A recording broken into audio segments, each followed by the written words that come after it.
Hello students, welcome to my channel BSc notes. तो आज हमारा टॉपिक है रिप्रोडक्शन इन साइकॉन। साइकॉन जो होता है वो दो टाइप का रिप्रोडक्शन शो करता है, एक एसेक्सुअल और एक सेक्सुअल। तो एसेक्सुअल में तीन टाइप्स आते हैं इनके, बडिंग, रीजनरेशन एंड गैम्यूल्स या गैम्यूल फॉर्मेशन बोल सकते हैं। तो जो बडिंग होती है इसमें ना स्मॉल आउटग्रोथ्स होते हैं बर्ड के फॉर्म में, ठीक। ये है ना ग्रो करते हैं कहाँ से, बॉडी की वॉल से ग्रो करते हैं, और जैसे ही साइज में बड़े हो जाते हैं, मैच्योर हो जाते हैं, तो ये अपने पेरेंट बॉडी से डिटैच हो जाते हैं, अलग हो जाते हैं और पानी में गिर जाते हैं। फिर ये है ना एक इंडिपेंडेंट एडल्ट में ग्रो होते हैं जब ये एक सबस्ट्रेटम से अटैच हो जाते हैं, किसी भी सबस्ट्रेटम से अटैच हो जाते हैं। फिर ये यहाँ पे ग्रो करने लगते हैं, एसेक्सुअली रिप्रोड्यूस करते हैं और अपना पूरा अडल्ट कॉलोनी बना लेते हैं। फिर ये इनके कंटिन्यू बडिंग होती है तो साइकन एक कॉलोनी में डेवलप हो जाता है। फिर आता है रीजनरेशन। तो रीजनरेशन में क्या होता है, small fragments of sycon have the power of regeneration. जो साइकन होता है उसकी हर छोटे छोटे फ्रेगमेंट्स में रीजनरेशन की पावर रहती है। हर फ्रेगमेंट एक फुल एनिमल बॉडी में डेवलप कर सकता है। फिर जो रीजनरेशन होता है ये एक इसमें रहती है बात कि ये जो रीजनरेशन होती है सिर्फ फेवरेबल कंडीशंस में ही होती है, जब वहाँ पे प्रॉपर न्यूट्रिशन हो, प्रॉपर खाना हो, प्रॉपर टेम्परेचर हो, तब। उसके बाद आता है गैम्यूल्स या गैम्यूल फॉर्मेशन। क्या होता है, जब एसेक्सुअली रिप्रोड्यूस करता है साइकन तो है ना वो बहुत सारी सेल्स बना देता है। तो फिर वो हर एक सेल में एक पावर रहती है कि वो एक नया ऑर्गेनिज्म ग्रो कर सके। तो क्या होता है, developing into capable of developing into a new organism और into a adult fresh water sponge is termed as gemmule. तो उसी को बोलते हैं गैम्यूल। ये छोटे होते हैं जैसे लाइक सेल, ठीक है, they are small but like cell which are found by sponge. पर ये है ना छोटे होते हैं एक सेल के जैसे, जो किससे बने हैं, स्पॉन्ज से। स्पॉन्ज के एसेक्सुअल रिप्रोडक्शन करने पर जो सेल्स बने, और ये अनफेवरेबल कंडीशंस में भी ग्रो कर सकते हैं। अब सेक्सुअल रिप्रोडक्शन में क्या आता है, मेल और फीमेल गैमेट का वो होता है, फ्यूजन होता है, तो क्या बनता है, जाइगोट बनता है। ये तो पता ही है। अब क्या होता है, जो साइकन होता है ये हर्माफ्रोडाइट होता है। हर्माफ्रोडाइट एनिमल क्या होता है, जो एक ही बॉडी में, एक सिंगल बॉडी में मेल और फीमेल सेक्सेस दोनों प्रेजेंट रहते हैं, दोनों ही डेवलप होते हैं। तो साइकन क्या होता है, हर्माफ्रोडाइट एनिमल होता है। इसका क्या मतलब होता है कि male and female sex cells जो होते हैं दोनों ही डेवलप करते हैं।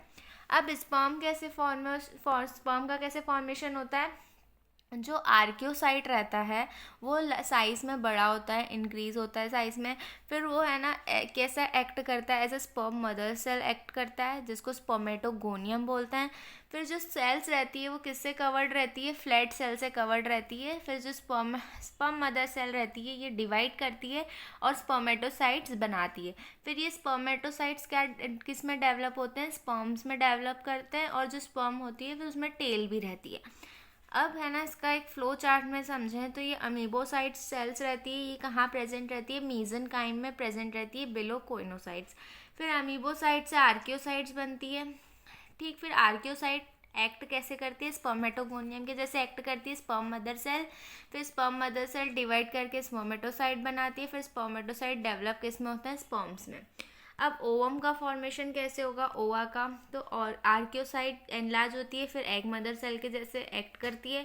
फिर जो आर्कियोसाइट रहती है वो एज अ फूड सप्लाई करती है, फूड सप्लाई करती है एग को, और किसको क्या बोलेंगे, नर्स सेल्स बोलेंगे। फिर जो एग होता है, एग मदर सेल होती है, ये फिर डिवीजन करती है, टू डिवीजन करती है और एक ओवम बनता है। तो अमीबोसाइट, ठीक है। फिर amoebocyte act as a formation of archaeocyte करता है। फिर oocyte बनता है, एग मदर सेल।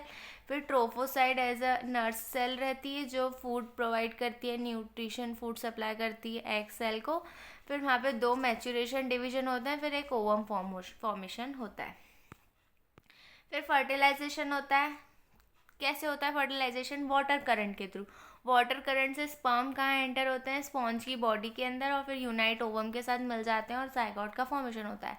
फिर क्लीवेज होता है, अब जाइगोट बनता है तो वो है ना 2 सेल, फिर 4 सेल, फिर 8 सेल में डिवीजन होता है, तो वही होता है क्लीवेज। तो जाइगोट किसके अंडर को जाता है, होलोब्लास्टिक अनइक्वल क्लीवेज होता है उसमें। फिर जो ब्लास्टूला बनता है उसको स्टोमोब्लास्ट बोलते हैं। फिर जो स्टोमोब्लास्ट ब्लास्टुला रहता है वो अंडरगो कहाँ जाता है, इन्वर्जन में जाता है थ्रू द माउथ के थ्रू, एंड एम्फीब्लास्टुला लार्वा फॉर्म होता है। फिर अब एम्फीब्लास्टुला क्या होता है कि लार्वा होता है साइकन का, ये ओवल शेप का होता है। ये इसमें छोटे छोटे माइक्रोमियर्स रहते हैं जिसमें फ्लैजिला रहता है लेकिन वो एक ही साइड पर रहता है, और जो दूसरा आधा साइड रहता है लार्वा का उसमें मैक्रोमियर्स रहते हैं। ठीक, उसमें मैक्रोमियर्स रहते हैं। जो लार्वा रहता है वो जब स्पॉन्ज के बाहर आता है, किसके थ्रू आता है बाहर, ऑस्क्यूलम के थ्रू।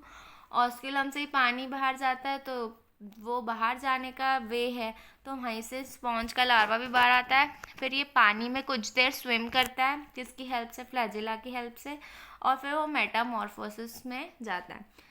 फिर मेटामॉर्फोसिस में क्या होता है, जो मैक्रोमियर्स होते हैं विल ओवर ग्रो द माइक्रोमियर्स। जो मैक्रोमियर्स होते हैं वो भी ग्रो करते हैं, माइक्रोमियर्स भी ग्रो करते हैं।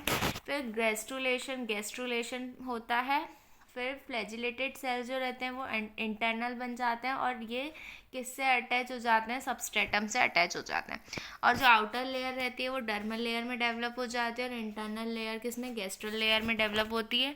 और फिर इनके बिटवीन, इन दोनों लेयर के बीच में मीजेनकाइम डेवलप होता है, और फिर एक यंग स्पॉन्ज का डेवलपमेंट होता है।